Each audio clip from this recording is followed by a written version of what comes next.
साथ ही साथ ये भी खबर आई है कि अखिलेश यादव की बेटी भी कोरोना पॉजिटिव पाई गई हैं। क्या न्यू ईयर में तीसरी लहर आने वाली है? दक्षिण अफ्रीका से निकले ओमिक्रॉन वेरिएंट के मामले हमारे देश में लगातार बढ़ते जा रहे हैं। 2 वैज्ञानिकों ने आशंका जताई कि अगले साल फरवरी में तीसरी लहर आ सकती है। हर दिन 1.5 लाख तक मामले हमारे देश में सामने आ सकते हैं।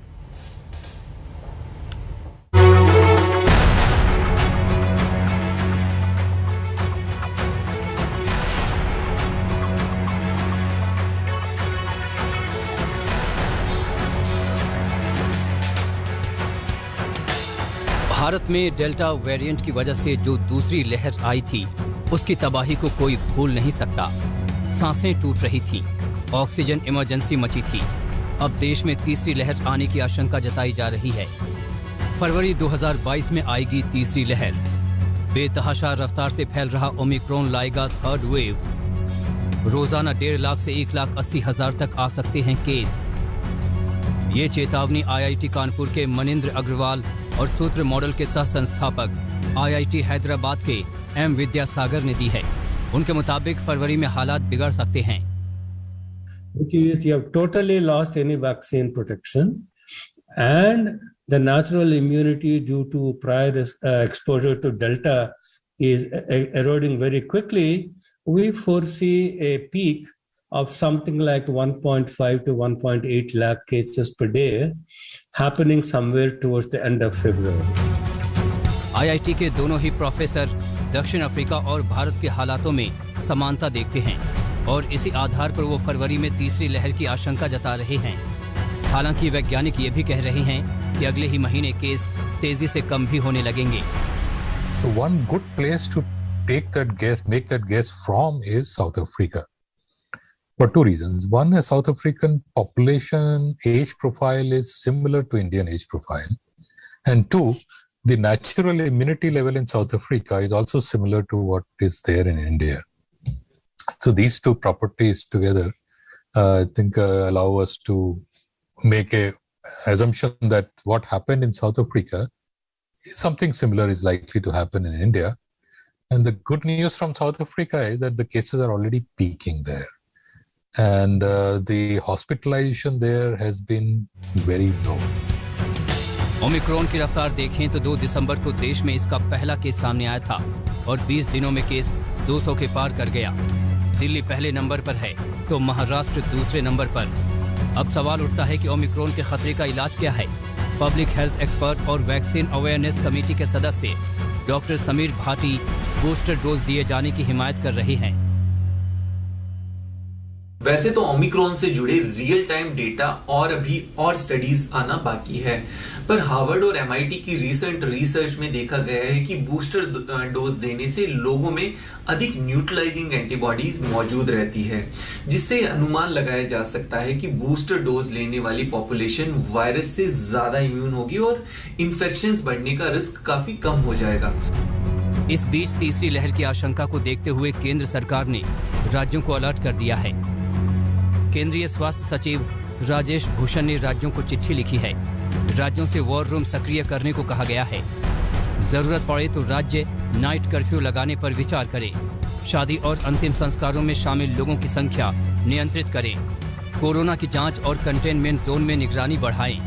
राज्यों में चुनाव को देखते हुए चुनाव आयोग और राजनीतिक दलों की भी भीड़ नियंत्रित करने की जिम्मेदारी है। देखिए, वायरस का एक स्वभाव होता है, वो म्यूटेट करता है, रूप बदलकर रंग बदलकर आता है और उसी दिशा में ओमिक्रॉन का जो हमारा अनुभव विश्व का है कि जिस तेज स्पीड से ये बढ़ रहा है, उसको ध्यानते हुए इसकी वायरुलेंस हो सकता है कम हो पहले वाले वायरस से, लेकिन अभी सभी भविष्य के गर्त में है कि क्या इसकी स्थिति होगी।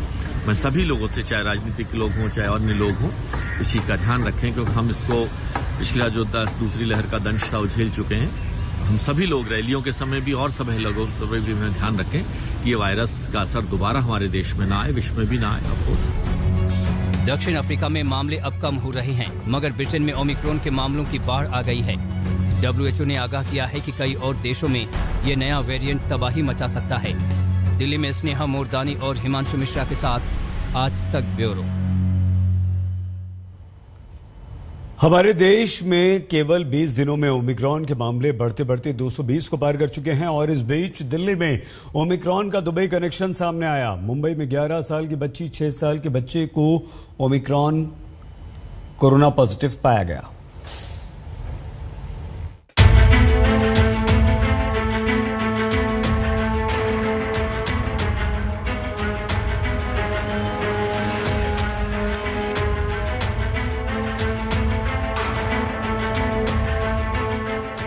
दिल्ली हो या मुंबई एयरपोर्ट, ओमिक्रॉन को रोकने के लिए मुस्तैदी बढ़ा दी गई है।